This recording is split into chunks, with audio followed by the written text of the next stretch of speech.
The reality of being a healthcare worker is that sometimes the job is overwhelming. Sometimes the patients are rude. Sometimes the people you work for do not care about you. Sometimes people are very short-tempered. A lot of times you will not have a lunch break, or you will not get your full lunch break. Like, these are real things that go on that will affect you. And I think that it's important to have this conversation, because I think that when we talk about the medical field, people are always really focused in on the amount of money that you make. They're really focused in on if you have freedom and things like that. Really focused on if you have benefits, right? Like, there's a lot of other things that are important when it comes to looking for a job, looking for a career, deciding which path you want to take. But there's another side to it that I think is important for us to discuss. And so I thought that this would be a great opportunity for us to just talk about realistically what it's like working in the medical field. And so if you're interested, then just keep on watching. And here's Dora walking back and forth in my frame. What you doing, girl? Hi, you want to say hi to the peoples? Say hi, mamas. I guess that's her hi. Hey guys, welcome back to my channel. It's Cassie here, and thank you so much for clicking on another video. Let's just start first, really briefly, with dealing with patients who aren't the nicest. This is going to be one of the most difficult things that you will have to overcome, because no matter how rude your patients may be to you, you are required to take the high road. Okay, it's not only like recommended, right? That is the only option. So it doesn't matter what you've said on your side, what you've done on your side. It only matters that you treat this person the best that you can, even when they are not treating you that way, when they're not returning that energy.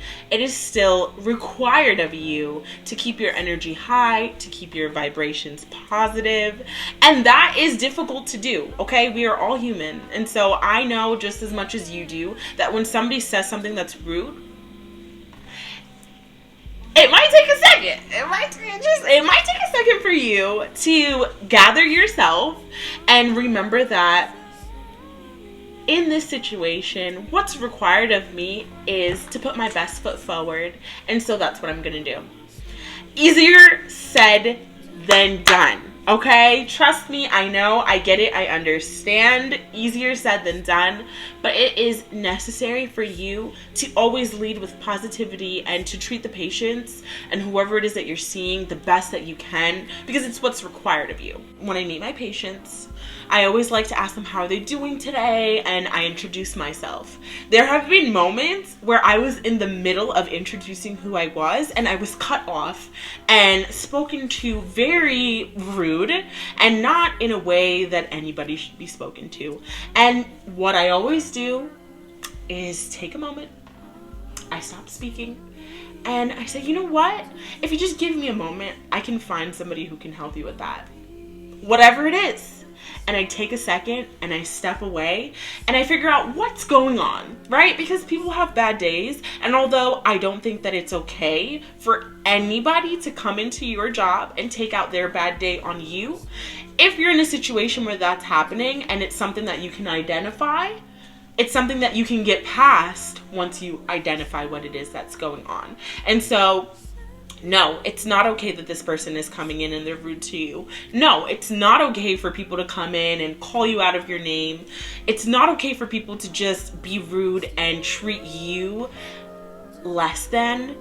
But there are going to be moments where this happens, unfortunately. And if you just are aware and prepared and have some sort of like a thing that you know that you do, your go-to for dealing with these kinds of people, it'll make it a lot easier for you. And I just want to encourage you that when this happens, to just dig into the deepest pits of your being and find positivity to answer them with. Because at the end of the day, whatever that issue is, it has nothing to do with you, and it's important for you to really just realize that, to accept it, and then figure out how to get over whatever this is that's going on.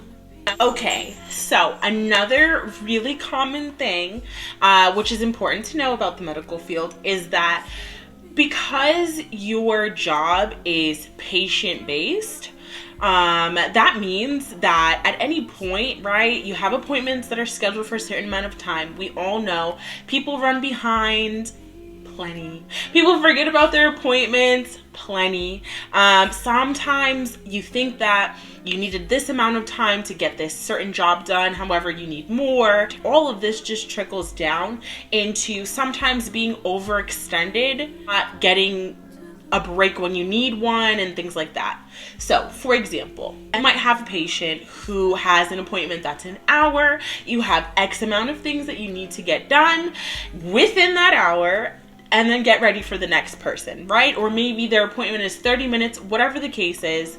You have your certain amount of things that you need to get done in that time, and then you have another patient coming after. Regardless of whether you've gotten those things done or not, the next person's coming, right? That's how the schedule goes.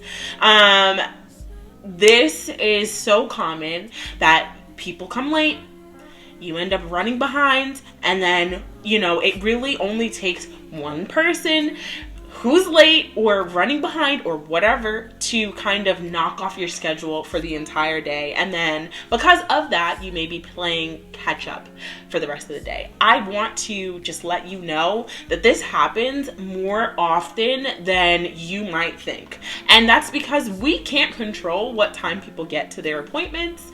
Oftentimes, wherever you're working is not going to want to turn people away, okay? Because they're trying to make their money as well. And so you just might have to see people. You might have to, instead of having your break for an hour, have a 20-minute break. Like, there are times when things happen, and because of that, it affects your time, okay? It affects your ability to be able to enjoy your entire break. There's a lot of that involved, and that's because you know what needs to be done, but you can't do it until your patient is there. And so there are times where you just won't always get your due time to take care of whatever it is that you're supposed to be taking care of, and that is something to consider. Try to have a good relationship with some other people who you work with. That way, when it comes time, if you're running behind, you have like a friend who's like aware and can say, hey, I'll go get your next patient for you, or I'll go get these x-rays done for you, or I'll go set your room up, or I'll go get that medical history down. Like, it's good to have those relationships with people in the office as well, because then they can kind of help you get back on track, help pick up the slack from whatever else is going on. But that is something that people don't think about. I can't tell you the amount of times that I have had 20-minute breaks when I was supposed to have an hour because things just ran behind, and that's how we left it. And that is something that you can't get around, okay? Time is fleeting. When the time is up, it's up, and either you're done or you're not. And that is just the reality. So thank you guys so much for tuning into today's video about working in the healthcare field. I hope you enjoyed. Please leave your comments down below, and I'll see you guys in the next video. Bye.